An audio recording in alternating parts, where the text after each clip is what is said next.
très attachée au peuple juif. Bien sûr, Israël est sa maison, donc forcément, je suis attachée à Israël.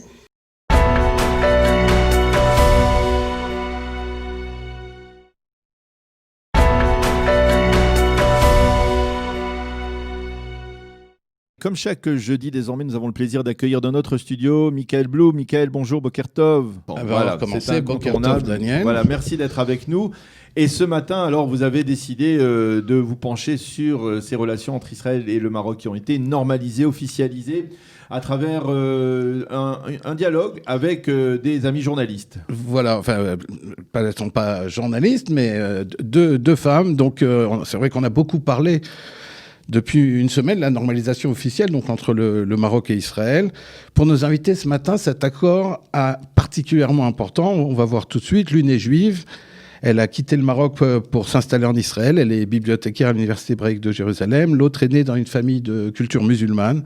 Elle vit à Casablanca, elle est journaliste et elle est pro-israélienne depuis des années. Très intéressant comme dialogue.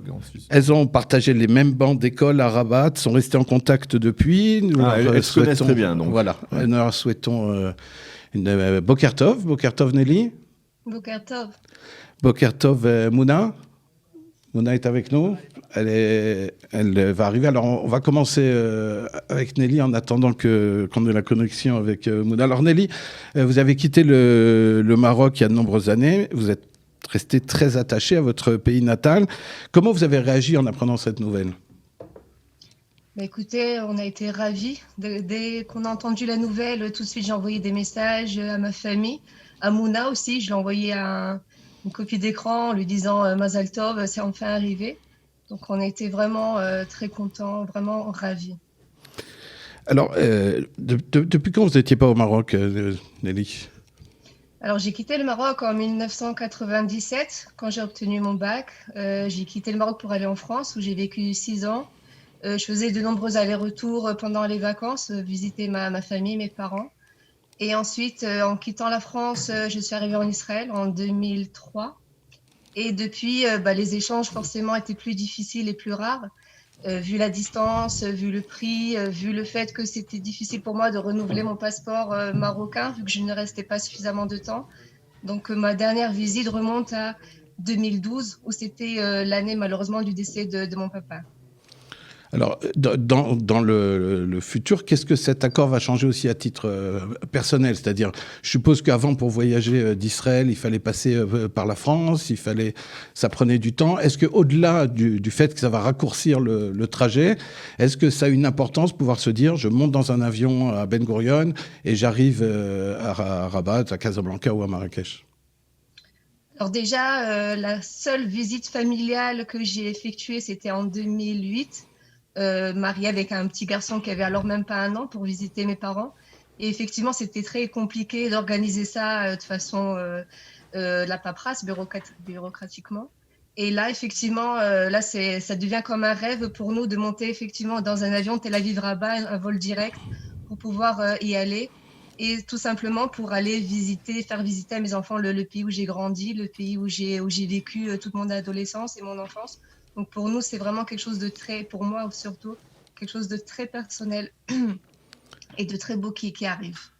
Alors, vous avez gardé le contact avec Mouna. On va en parler avec elle dans un instant. S'il y a des problèmes de connexion avec le Maroc, on voit qu'il y a la normalisation, mais pas encore techniquement. Vous avez gardé le contact avec Mouna, vous avez gardé le contact avec d'autres personnes au Maroc. Quel est votre lien aujourd'hui avec votre pays natal ? Alors avec Mouna, on était ensemble au lycée français à Rabat. Donc on était ensemble en première et en terminale.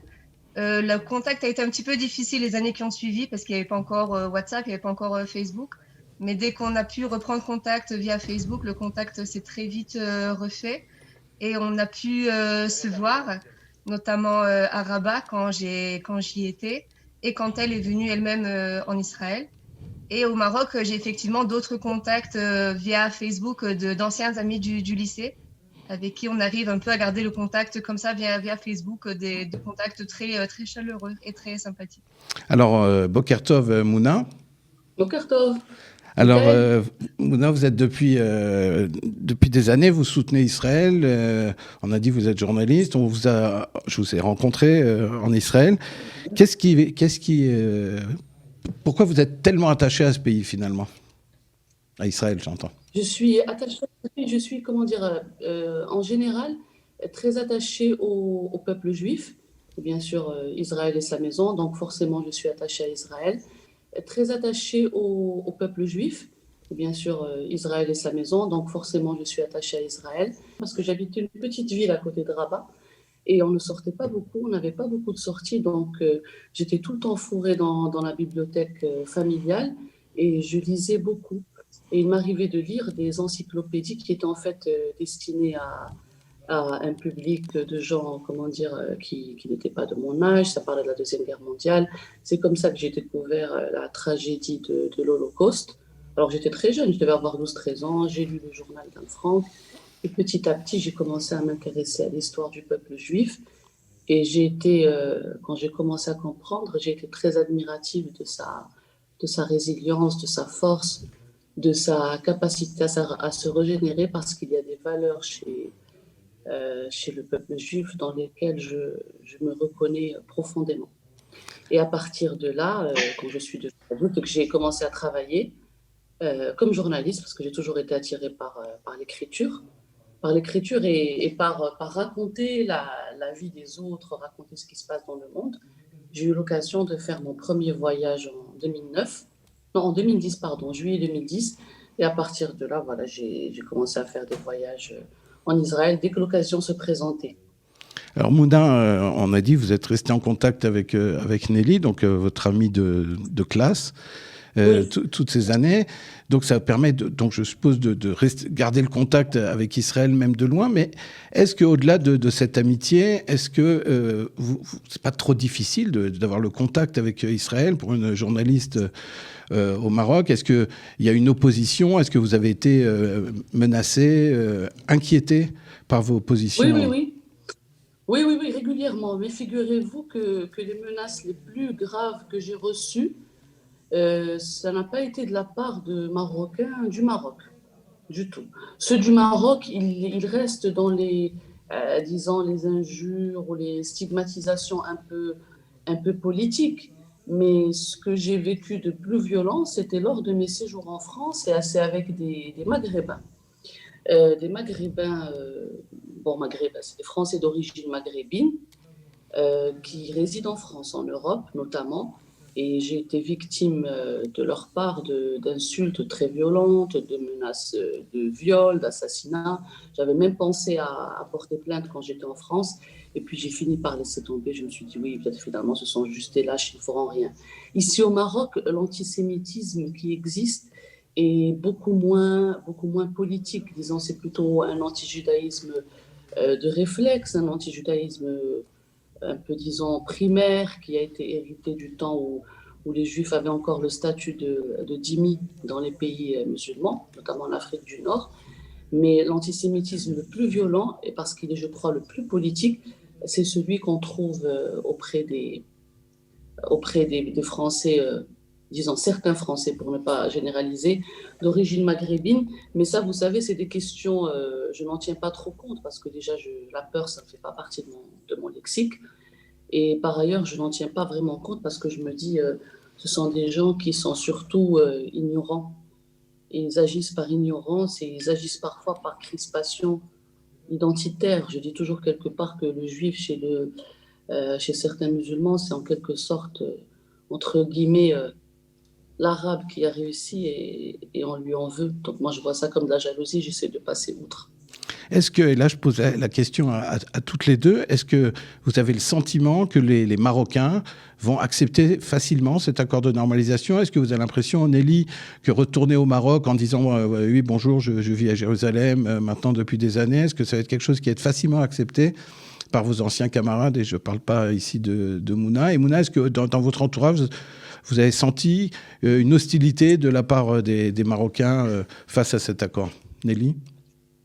Alors, de ce que j'ai vu, moi, mes anciens camarades de lycée avec qui je suis en contact de loin, ont vraiment eu une réaction extraordinaire avec des drapeaux marocains et israéliens, avec des appels comme ça un peu de joie, quoi. Il y a vraiment, c'était très, très positif et très, très chaleureux. Au Maroc, je n'ai absolument aucun doute que moi et ma famille, quand nous y retournerons, parce qu'on va y retourner, seront très chaleureusement accueillis par nos anciens voisins, nos anciens collègues de mes parents. Maintenant, les gens dans la rue, je ne pense pas qu'ils vont afficher des pancartes bienvenue, je ne pense pas. Mais je ne crois pas qu'on sera molesté ni dérangé, j'en suis absolument convaincue.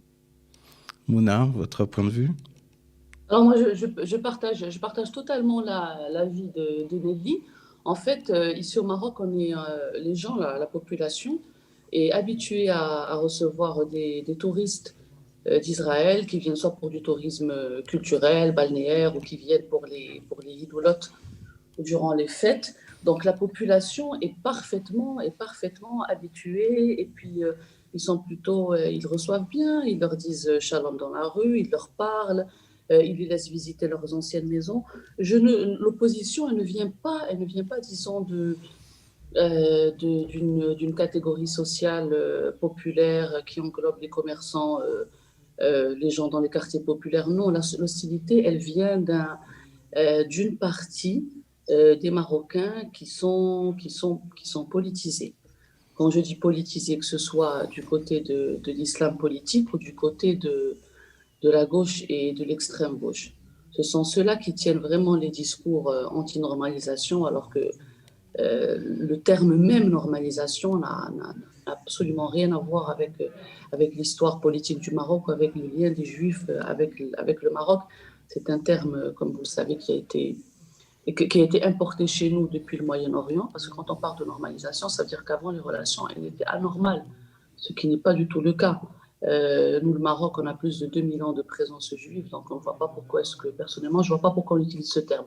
Donc cette opposition-là, elle vient, comme je vous disais, des islamistes, et encore une certaine partie des islamistes, Oui. pas tous, pardon, et de la gauche ou de l'extrême gauche qui a, disons, été biberonné au discours Antisémite. panarabiste sur les bancs de la fac.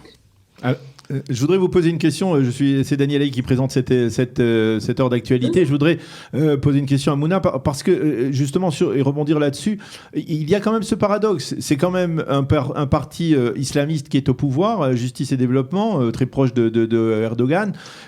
Ça voudrait dire qu'il y a une majorité de Marocains qui semblent d'une manière ou d'une autre soutenir une position relativement radicale et anti-israélienne. Alors comment on explique ce paradoxe avec la chaleur que l'on ressent lorsque l'on va au Maroc de la part de la population?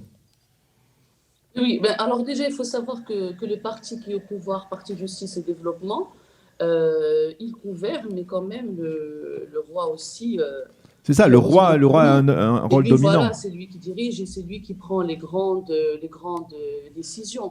Après, comment vous dire, les gens peuvent tenir certains discours sur les réseaux sociaux, c'est presque des discours radicaux, antisémites ou anti-israéliens, c'est des discours qu'ils tiennent presque par réflexe, parce qu'ils ont entendu, parce que déjà, ils ne connaissent pas de juifs. Moi, j'ai eu la chance, avec une certaine génération, de connaître les derniers juifs qui étaient ou qui sont encore au Maroc, parce que nous avons fait notre scolarité dans des écoles françaises, dans des écoles laïques, donc on a eu la chance de vivre cette mixité sociale et disons, culturelle et culturelle, mais d'autres gens qui ont été en public, ou des jeunes surtout, des jeunes n'ont jamais connu de juifs, donc tout ce qu'ils savent, ils le voient à travers le prisme des médias. Et comme vous savez, que ce soit les médias ici arabophones, parce que la population est majoritairement arabophone, les médias qu'ils regardent